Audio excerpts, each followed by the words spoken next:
Aditya Lokesh YouTube channel ವೀಕ್ಷಕರಿಗೆ ಆದಿತ್ಯ ಲೋಕೇಶ್ ಮಾಡ್ತಾ ಇರತಕ್ಕಂಥ ನಮಸ್ಕಾರಗಳು. ನಾನು 1983ರಿಂದ 1993ರವರೆಗೆ ಚಿತ್ರಕಲೆಯಲ್ಲಿ ತುಂಬ ಆಸಕ್ತಿಯನ್ನು ಬೆಳೆಸಿಕೊಂಡಿದ್ದೆ. ಅವಾಗ 1990ರಲ್ಲಿ ಮೈಸೂರಿನ ಸುಚಿತ್ರ ಆರ್ಟ್ ಗ್ಯಾಲರಿ ಕಲಾಮಂದಿರದಲ್ಲಿ ಏಕವ್ಯಕ್ತಿ ಚಿತ್ರಕಲಾ ಪ್ರದರ್ಶನ ಏರ್ಪಾಡು ಮಾಡಿದೆ. ಅದರಲ್ಲಿ ರಾಜಶೇಖರ್ ಕೋಟಿ ಅವರು ಮತ್ತು MK ಸೋಮಶೇಖರ್ ಅವರು ಚಿತ್ರಕಲಾ ಪ್ರದರ್ಶನವನ್ನು ಉದ್ಘಾಟನೆ ಮಾಡಿದ್ರು. ಆ ಚಿತ್ರವನ್ನು ತಾವೀಗ ನೋಡ್ತಾ ಇದ್ದೀರಾ. MK ಸೋಮಶೇಖರ್ ಅವರು ದೀಪವನ್ನು ಬೆಳಗಿ ಕಲಾ ಪ್ರದರ್ಶನವನ್ನು ಉದ್ಘಾಟನೆ ಮಾಡ್ತಾ ಇರತಕ್ಕಂಥ ದೃಶ್ಯವನ್ನು ಈಗ ನೋಡಿದ್ವಿ. ನಂತರ ರಾಜಶೇಖರ್ ಕೋಟಿ ಅವರು ಕೂಡ ದೀಪವನ್ನು ಬೆಳಗಿ ಈ ಒಂದು ಕಲಾ ಪ್ರದರ್ಶನವನ್ನು ಉದ್ಘಾಟನೆ ಮಾಡ್ತಾ ಇರತಕ್ಕಂಥದ್ದು.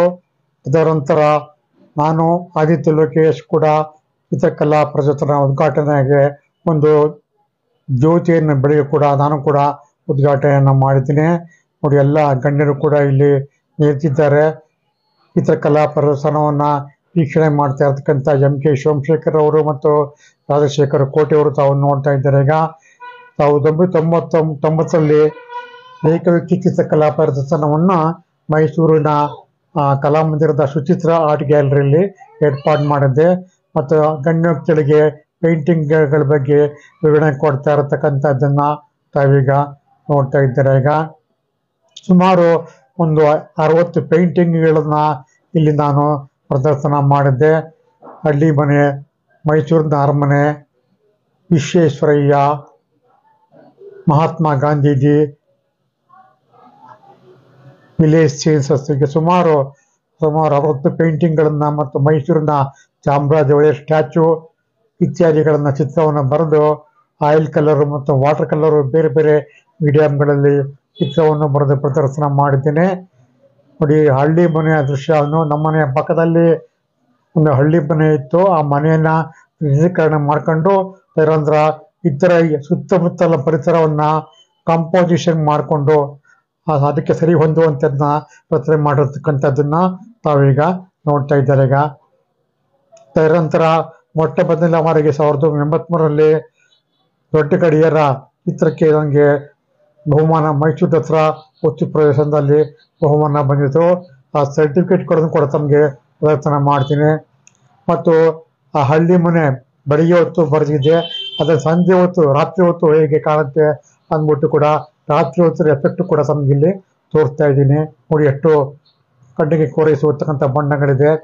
ಇದಾದ್ಮೇಲೆ ಚಾಮರಾಜ ಒಡೆಯರ ಪ್ರತಿಮೆಯ ಒಂದು ಸ್ಟ್ಯಾಚ್ಯೂ ಚಾಮುಂಡಿ ಬೆಟ್ಟದ ಹಿನ್ನೆಲೆಯಲ್ಲಿ ಚಿತ್ರ ಬರೆದಿರತಕ್ಕಂಥದ್ದನ್ನು ತಾವು ನೋಡ್ತಾ ಇದ್ದೀರಾ.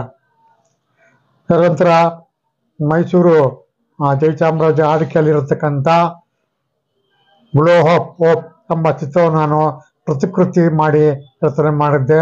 ಅದನ್ನು ಕೂಡ ತಾವೀಗ ನೋಡ್ತಾ ಇದ್ದೀರಾ. ಮಹಾತ್ಮ ಗಾಂಧೀಜಿಯವರ ಒಂದು ಪ್ರತಿಮೆ, ಮಹಾತ್ಮ ಗಾಂಧಿಯವರ ಪೋರ್ಟ್ರೇಟ್ ಅನ್ನು ಕೂಡ ಧ್ಯಾನ ಮಾಡ್ತಾ ಇರತಕ್ಕಂಥ ಮಹಾತ್ಮ ಗಾಂಧಿ ಪೋರ್ಟ್ರೇಟ್ ಅನ್ನು ರಚನೆ ಮಾಡಿದ್ದೆ. ಅದನ್ನು ಕೂಡ ತಾವೀಗ ನೋಡ್ತಾ ಇದ್ದಾರೆ. ಈಗ ಎಲ್ಲವೂ ಕೂಡ ಇದು ಆಯಿಲ್ ಕಲರ್ ಪೇಂಟಿಂಗ್ ಇದೆ. ಫ್ರೇಮ್ ಎಲ್ಲ ಹಾಕಿ ರೆಡಿ ಮಾಡಿದ್ದೀನಿ. ಇದಾದ್ಮೇಲೆ ಮೈಸೂರು ಅರಮನೆ ರಾತ್ರಿಯಲ್ಲಿ ಯಾವ ರೀತಿ ಕಂಗೊಳಿಸುತ್ತೆ ಎನ್ನುವಂತಕ್ಕಂಥದ್ದೊಂದು ಪೇಂಟಿಂಗನ್ನು ಮಾಡಿದ್ದೀನಿ. ಮೈಸೂರು ಅರಮನೆ ಬರೆದು ಮಿಕ್ಕೆಲ್ಲವನ್ನು ಕಾಂಪೋಸಿಷನ್ ಮಾಡಿ ಚಿತ್ರವನ್ನು ಚೆನ್ನಾಗಿ ಕಾಣೋ ಹಾಗೆ ವ್ಯವಸ್ಥಿತವಾಗಿ ರೂಪಿಸಿದ್ದೇನೆ. ಇದಾದ ನಂತರ ಆರ್ಡಿಂಗ್ ಸರ್ಕಲ್ ಅಂತ ಚಾಮರಾಜ ವೃತ್ತ ಕಡೆಗೆ ತಿರುಗಿ ನೋಡಿದಾಗ ಅಲ್ಲಿರ್ತಕ್ಕಂಥ ದೃಶ್ಯ ನನಗೆ ತುಂಬ ಚೆನ್ನಾಗಿ ಕಾಣ್ತಾ ಇತ್ತು. ಆದ್ದರಿಂದ ಆ ದೃಶ್ಯವನ್ನು ಕೂಡ ಇಲ್ಲಿ ಚಿತ್ರೀಕರಣ ಮಾಡಿದ್ದೇನೆ. ಇದು ಕೂಡ ವಾಟರ್ ಕಲರ್ದು. ಇದರ ನಂತರ ನಾನು ವಾರಕ್ಕೂ ಒಮ್ಮೆ KRS ಗಾರ್ಡನ್ಗೆ ಹೋಗ್ತಾ ಇದ್ದೆ. ಅದು ಯಾಕೆ ಚಿತ್ರ ಮಾಡಬಾರ್ದು ಅಂತ ಅನಿಸಿ ಎಲ್ಲವನ್ನು ಕಾಂಪೋಸಿಷನ್ ಮಾಡಿ ಎಲ್ಲ ಫೌಂಟೈನ್ಗಳನ್ನು ಇಲ್ಲಿ ಬರೋ ಹಾಗೆ ಮಾಡಿ ಕಾಂಪೋಸಿಷನ್ ಮಾಡಿ ಒಂದು ಗಾರ್ಡನ್ ಪೇಂಟಿಂಗನ್ನು ಮಾಡಿರ್ತಕ್ಕಂಥದ್ದು. ಇದು ವಾಟರ್ ಕಲರು ತಾವೀಗ ನೋಡ್ತಾ ಇರೋದು. ಇದಾದ ನಂತರ ಒಂದು ಹಳ್ಳಿ ಮನೆ ದೃಶ್ಯವನ್ನು ಇಲ್ಲಿ ಪ್ರತಿಕೃತಿ ಮಾಡಿರ್ತಕ್ಕಂಥದ್ದನ್ನ ತಾವೀಗ ನೋಡ್ತಾ ಇದ್ದಾರೆ. ಈಗ ನಂಜನಗೂಡು ಕಡೆ ಇರತಕ್ಕಂಥ ಹಳ್ಳಿ ಮನೆಗಳಲ್ಲಿ ಇದರ ಪ್ರತಿಕೃತಿಗಳನ್ನು ರಚನೆ ಮಾಡಿದ್ದೇನೆ. ಇದಾದ ನಂತರ ಹಿಂದೆ ದೊಡ್ಡಕೆರೆ ಮೈದಾನ ಇದ್ದಾಗ ಅಲ್ಲಿ ಮೈಸೂರಿನ ಅರಮನೆಯ ಒಂದು ಪ್ರತಿಬಿಂಬವು ಆ ದೊಡ್ಡಕೆರೆ ಮೈದಾನದ ಮೇಲೆ ಇದ್ದಾಗ ಅದು ಹೇಗೆ ಕಾಣುತ್ತೆ, ಈಗಲೂ ಕೂಡ ದೊಡ್ಡ ಕೆರೆ ಮೈದಾನದಲ್ಲಿ ಇರ್ತಕ್ಕಂಥ ಈ ಒಂದು ಮಂಟಪವನ್ನು ತಾವೀಗ ನೋಡ್ಬೋದಾಗಿದೆ. ಇದರ ನಂತರ ಒಂದು ದೇವಸ್ಥಾನ ಮತ್ತು ಕೆಂಪು ಹೂವಿನ ಮರವನ್ನ ಚಿತ್ರೀಕರಣ ಮಾಡಿದ್ದೇನೆ. ಇದು ಕೂಡ ಪ್ರತಿಕೃತಿಯಾಗಿದೆ. ಇದು ಕೂಡ ತುಂಬಾ ಆಕರ್ಷಕವಾಗಿದೆ. ತಾವು ನೋಡ್ತಾ ಇದ್ದೀರಾ ಎಷ್ಟು ಸೊಗಸಾಗಿರ್ತಕ್ಕಂಥ ಬಣ್ಣಗಳು ಕಂಗೊಳಿಸ್ತಾ ಇರತಕ್ಕಂಥದ್ದು ತಾವೀಗ ನೋಡ್ತಾ ಇದ್ದೀರಾ.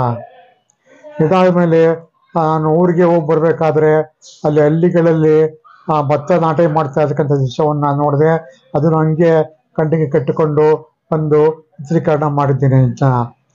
ಇದಾದ್ಮೇಲೆ ಮತ್ತೊಂದು ಹಳ್ಳಿಯ ದೃಶ್ಯವನ್ನ, ಹಳ್ಳಿಯ ಮನೆ ಮುಂದೆ ಇದು ರಾಗಿ ಮತ್ತು ತೊಗರಿ ಬೇಳೆಯನ್ನ ತೊಗರಿ ಕಾಳನ್ನ ಏನಾಗ್ತಾ ಇರ್ತಕ್ಕಂಥ ಸುತ್ತಲೂ ನಾಯಿ ನರಿ ಕೋಳಿ ಗಾಡಿಗಳು ಇರತಕ್ಕಂಥದ್ದು ಹಂಗೇನೆ ಕಾಂಪೋಸಿಷನ್ ಮಾಡಿದ್ದೀನಿ.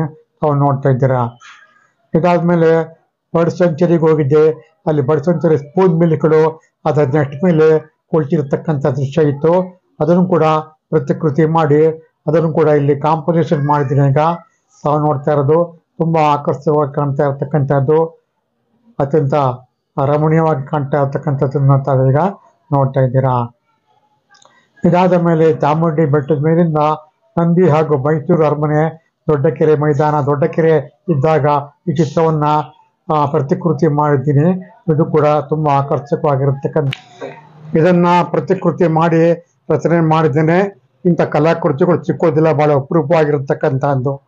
ಈಗ ನಾನು 1983ರಲ್ಲಿ ಮೈಸೂರು ದಸರಾ ವಸ್ತು ಪ್ರದರ್ಶನದಲ್ಲಿ ಕ್ಲಾಕ್ ಟವರ್ ಬೈ ನೈಟ್ ಅನ್ನೋ ಪೇಂಟಿಂಗ್ ಅನ್ನು ಮಾಡಿದ್ದೆ. ಆ ಪೇಂಟಿಂಗಿಗೆ ಅವತ್ತು 250 ರೂಪಾಯಿ ಕ್ಯಾಶ್ ಪ್ರೈಜ್ ಮತ್ತು ಸರ್ಟಿಫಿಕೇಟ್ ಸಿಕ್ಕಿದೆ. 1992ರಲ್ಲಿ ನನಗೆ ಹವ್ಯಾಸಿ ಚಿತ್ರಕಲಾವಿದಕ್ಕೆ ಚಿತ್ರಕ್ಕೆ ಒಂದು ಬಹುಮಾನ ಕೂಡ ಬಂದಿದೆ ಮತ್ತು ಪ್ರಶಸ್ತಿ ಪತ್ರ ಕೂಡ ಇಲ್ಲಿ ನಮಗೆ ಪ್ರದರ್ಶನ ಮಾಡ್ತಾ ಇದ್ದೀನಿ. ಇದಾದ್ಮೇಲೆ ಸುಮಾರು ಅದೇ ಮೈಸೂರು ದಸರಾ ವಸ್ತು ಪ್ರದರ್ಶನದಲ್ಲಿ 1993ರಲ್ಲಿ ಒಂದು ಬಹುಮಾನ ಕೂಡ ಬಂದಿದೆ. ಅದು ಸಂಯೋಜನೆ ಚಿತ್ರಕ್ಕೆ, ಬ್ರಹ್ಮಚಾರಿ ಎನ್ನುವ ಸಂಯೋಜನೆ ಚಿತ್ರಕ್ಕೆ ಅರ್ಹತಾ ಪತ್ರ ಮತ್ತು ಬಹುಮಾನ ಕೂಡ ಬಂದಿದೆ. ಆಮೇಲೆ 1995ರಲ್ಲಿ ಹವ್ಯಾಸಿ ವಿಭಾಗದಲ್ಲಿ ಅರ್ಹತಾ ಪತ್ರ ಮತ್ತು ಪ್ರಶಸ್ತಿ ಪತ್ರ ಸಿಕ್ಕಿರ್ತಕ್ಕಂಥದ್ದು ತಾವೀಗ ನೋಡ್ತಾ ಇದ್ದೀರಾ. ಎಲ್ಲಾ ಸರ್ಕಾರಿ ವಲಯದಲ್ಲಿ ಕೂಡ ನಾನು ಪ್ರದರ್ಶನಗಳನ್ನು ಮಾಡಿದ್ದೆ. ಅಲ್ಲಿ ಪ್ರತಿ ವರ್ಷ ಕೂಡ ಬಹುಮಾನಗಳನ್ನ ನೀಡ್ತಾ ಬರ್ತಾ ಇದ್ದೆ. ನೋಡಿ, ಮೈಸೂರು ಚಿತ್ರಕಲಾ ಮಹಾವಿದ್ಯಾಲಯದವರು ನಾನು ಪ್ರದರ್ಶನ ಮಾಡಿದ ಹಲವಾರು ಚಿತ್ರಗಳ ಒಂದು ಪ್ರದರ್ಶನಕ್ಕಾಗಿ ಒಂದು ಪ್ರಶಸ್ತಿ ಪತ್ರ, ಗೌರವ ಪತ್ರ ಮಾಡಿ ಸನ್ಮಾನ ಕೂಡ ಮಾಡಿದ್ದಾರೆ. ಅದೊಂದು ಭಿನ್ನವಂತಲೇ ಕೂಡ ತಮಗೆ ತೋರಿಸ್ತಾ ಇದ್ದೀನಿ ಈಗ. ಇದಾದ್ಮೇಲೆ ಅದೇ ಸದರಿ ಮೈಸೂರು ದಸರಾ ವಸ್ತು ಪ್ರದರ್ಶನದಲ್ಲಿ 2000ನೇ ಇಸ್ವಿನಲ್ಲಿ ಲಲಿತ ಕಲಾ ಮತ್ತು ಕುಶಲಕರ್ಮ ವಿಭಾಗದಲ್ಲಿ ಒಂದು ಚಿತ್ರ ಕಲಾ ಪ್ರದರ್ಶನಕ್ಕೆ ಬಹುಮಾನ ಕೂಡ ಬಂದಿರತಕ್ಕಂಥದ್ದು ಮತ್ತು ಪ್ರಶಸ್ತಿ ಪತ್ರ ಕೂಡ ಇಲ್ಲಿ ನಮಗೆ ಪ್ರದರ್ಶನ ಮಾಡ್ತಾ ಇರತಕ್ಕಂಥದ್ದನ್ನ ತಾವೀಗ ನೋಡ್ಬೋದಾಗಿದೆ. ಇದಾದ ನಂತರ ಅದೇ 2004ರಲ್ಲಿ ಅರ್ಹತಾ ಪತ್ರ ಅಂದ್ರೆ ಅದಕ್ಕೆ ಕ್ಯಾಶ್ ಪ್ರೈಜ್ ಕೂಡ ಸಿಕ್ಕಿದೆ.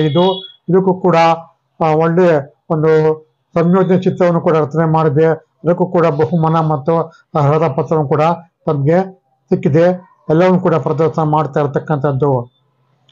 ಇದಾದ ನಂತರ 2005ರಲ್ಲಿ ಒಂದು ಚಿತ್ರಕಲಾ ಪ್ರದರ್ಶನವನ್ನ ಏರ್ಪಾಡು ಮಾಡಿದೆ ಮೈಸೂರು ದಸರಾ ವಸ್ತು ಪ್ರದರ್ಶನದಲ್ಲಿ. ಅಲ್ಲೂ ಕೂಡ ನನ್ನ ಕಲಾಕೃತಿಗೆ ಬಹುಮಾನ ಬಂದು ಅರ್ಹತಾ ಪತ್ರ ಬಂದಿರತಕ್ಕಂಥದ್ದು. ಇದರ ನಂತರ ಫಲಪುಷ್ಪ ಪ್ರದರ್ಶನ ವಿಭಾಗದಲ್ಲಿ ಒಂದು ಪೇಂಟಿಂಗ್ ಮತ್ತು ಫಲಪುಷ್ಪ ಪ್ರದರ್ಶನ ಕೂಡ ಮಾಡಿದ್ದೆ. ಅಲ್ಲೂ ಕೂಡ ಪ್ರಥಮ ಬಹುಮಾನ ಬಂದಿದೆ ಕೂಡ, ಅದನ್ನು ಕೂಡ ತಾವು ನೋಡ್ಬೋದಾಗಿದೆ. ತದನಂತರ 2008ರಲ್ಲಿ ಮೈಸೂರಿನ ಲಲಿತ ಕಲಾ ಮತ್ತು ಕುಶಲಕಲಾ ವಿಭಾಗದಲ್ಲಿ ಚಿತ್ರಕಲಾ ಪ್ರದರ್ಶನ ಮಾಡಿದೆ. ನನ್ನ ಚಿತ್ರಕ್ಕೆ ಬಹುಮಾನ ಕೂಡ ಮತ್ತು ಅರ್ಹತಾ ಪತ್ರ ಬಂದಿರತಕ್ಕಂಥದ್ದು ಮತ್ತು ಚಿತ್ರಕಲಾ ಪರಿಷತ್ತಲ್ಲಿ ಪ್ರದರ್ಶನ ಮಾಡಿದೆ. ಅಲ್ಲೂ ಕೂಡ ಸರ್ಟಿಫಿಕೇಟ್ ಕೂಡ ಬಂದಿದೆ, ಪಾರ್ಟಿಸಿಪೇಷನ್ ಸರ್ಟಿಫಿಕೇಟ್ ಬಂದಿದೆ. ಸುಮಾರು 50-60 ಪೇಂಟಿಂಗ್ ಅನ್ನ ಪ್ರದರ್ಶನ ಮಾಡಿದ್ದೆ.